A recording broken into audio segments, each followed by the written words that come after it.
हॉस्पिटलों में जाकर आपकी जान जा रही है या आपकी जान बच रही है, देखते हैं पूरी रिपोर्ट। HCQ और अजिथ्रोमाइसिन एक साथ खाना खतरनाक। और लैंसेट का जर्नल मेरे हाथ में है कि जिन लोगों को HCQ दी गई उनमें से 6 में से 1 की मौत हुई। जिनको खाली क्लोरोक्विन के साथ एक एंटीबायोटिक दी गई 5 में से 1 की मौत हुई। जिनको हाइड्रोक्लोरोक्विन के साथ एक एंटीबायोटिक दी गई उनमें 4 में से 1 की मौत हुई। और जिन कोविड-19 के मरीजों को कोई दवाई नहीं दी गई उनमें 11 में से 1 की मौत हुई।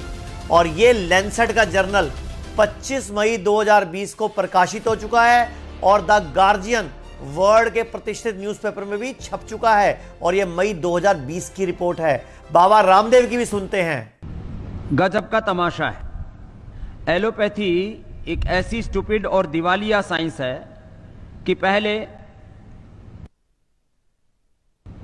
क्लोरोक्विन फेल हुई, फिर रेमडेसिविर फेल हो गई, फिर एंटीबायोटिक्स इनके फेल हो गए, फिर स्टेरॉइड इनके फेल हो गए, प्लाज्मा थेरापी के ऊपर भी कल बैन लग गया, और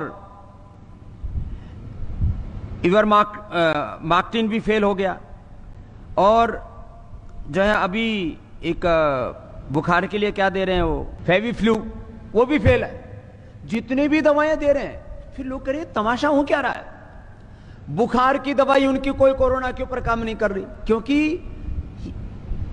आप बॉडी का टेम्परेचर उतार देते हैं। टेम्परेचर जिस कारण से आ रहा है, उस वायरस को, उस इन्फ्लेमेशन को, उस बैक्टीरिया को, उस जो है अलग उस फंगस को, जो भी अलग अलग प्रकार के इन्फेक्शन से जिस कारण से बुखार हो रहा हो उसका निवारण तुम्हारे पास में है नहीं, तो कैसे ठीक करोगे।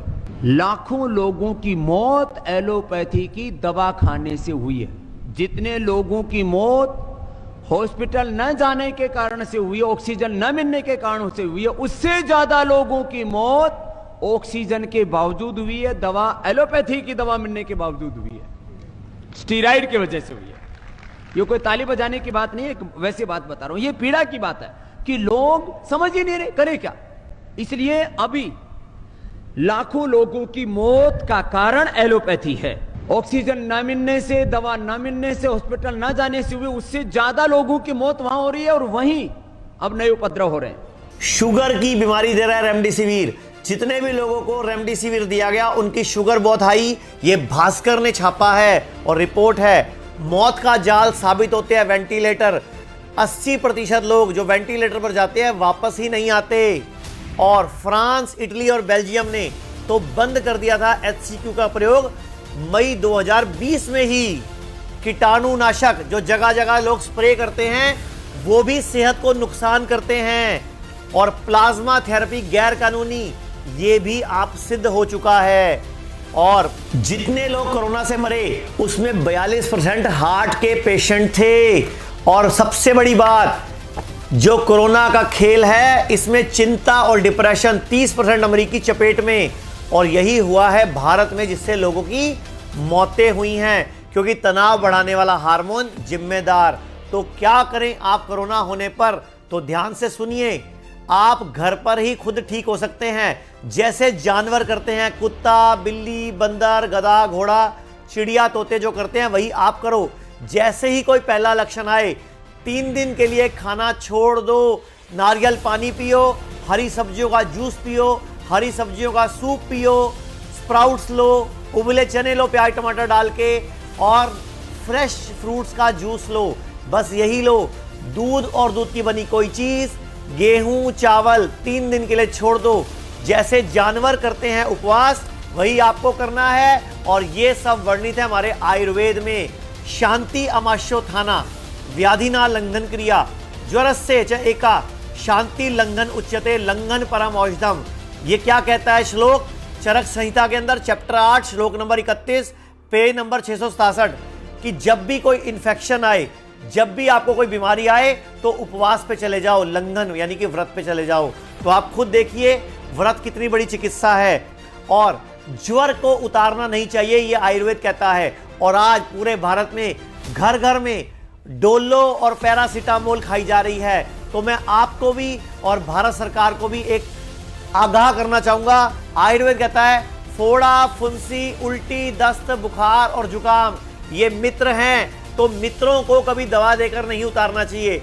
यानी कि 101, 102 तक बुखार हो तो दवा नहीं खानी चाहिए, लंघन यानी कि उपवास करना चाहिए। और ये क्या कह रहा है श्लोक संस्कृत का, पेज नंबर 666, चैप्टर नंबर 8, श्लोक नंबर 19 चरक संहिता में, कि सर्दी, जुकाम और बुखार जैसे मित्र को आपको दवा लेकर नहीं खत्म करना, आपको उपवास करना है। क्योंकि अगर इसको उतारा तो कुछ टाइम बाद आपको टीबी, क्षय रोग, निमोनिया या टाइफाइड हो सकता है। तो अगली बीमारी कहीं निमोनिया, टाइफाइड या टीबी ना हो जाए। और मैं आपको दिखाना चाहूंगा, ये रिसर्च हो चुकी है कि बुखार में खाना नहीं खाना चाहिए। और मैं बोलना चाहूंगा, जब भी बीमारी आए आपको लंघन यानी कि उपवास करना है। 2016 में जापानीज साइंटिस्ट योशिहिरो युसुमी को भी नोबेल प्राइज मिला इंटरमीडिएट फास्टिंग, यानी कि एक दिन छोड़कर खाना खाओ या लंबा उपवास रखो। तो आप लोग अगर किसी भी बीमारी से परेशान हैं तो आयुर्वेद में संपर्क करो। आयुर्वेद की दवाइयों का कोई साइड इफेक्ट नहीं होता और देश का पैसा भी देश से बाहर नहीं जाता। लेकिन जो एलोपैथी की केमिकल वाली दवाइयां आप खाते हो, इनका बहुत बड़ा हिस्सा हॉस्पिटल वालों की जेब में जाता है, फिर उनके मालिकों की जेब में जाता है और ऐसे करके देश का पैसा बाहर जा रहा है। तो अब भी वक्त है दर्शकों, चाहे ब्लैक फंगस हो, चाहे कोरोना हो, चाहे कोई और बड़ी बीमारी हो, आयुर्वेद के डॉक्टर को अपना फैमिली डॉक्टर बना लें।